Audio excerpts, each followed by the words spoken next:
I've been thinking about the original Land Trilogy recently. This is my favorite lineup of Game Boy games, and it's not really talked about anymore. People often talk about the Super Mario Galaxies or the Super Mario Bros, but no one really ever talks about the lands.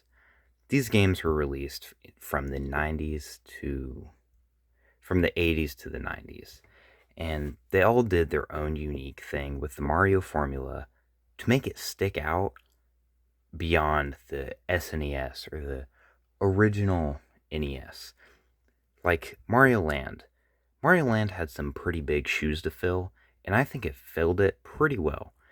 Because this game, while plays a little bit clunky because Mario doesn't really have a lot of weight. He more of has a lot of weight to him. When you try to make like a specific jump, he'll do this and they would immediately fall.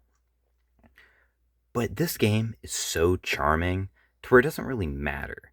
This game has some of the easiest boss fights you'll ever fight, and some of the easiest levels besides in World 4. But there's only 4 worlds, and you can beat it in like 30 minutes. The final boss gives you a little bit of a fight, but you get so many continues through it. It's just so fun to play, and it's just why do people forget about this? This is one of the greatest Game Boy games ever. And then there's Mario Land 2. This game debuted Wario, and it took Mario into this own little land. This game was mostly linear, but you could play this how you wanted to play it. It was this little patch of land with a castle in the middle, and Wario took over Mario's castle. And this game was great because it gave Mario its own thing to work towards, while the other games are just saving Peach. This game, you can play it however you want to start it. You don't have to do this linear thing. And then there's Wario Land. This game plays so unique. And while they got rid of Mario, it is still called Mario Land. So you could count this. This game, Wario's trying to get his own castle after taking Mario's castle. This game's great. This game, you have to go through levels collecting a certain amount of coins. And by the end of the game, you use these coins for your own castle.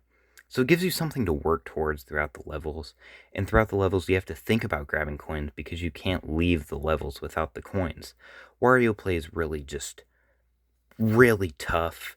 And it feels so unique to these two. So you can tell why this became its own series and these were forgotten about. But still, I feel like these Game Boy games don't get as much love as they deserve.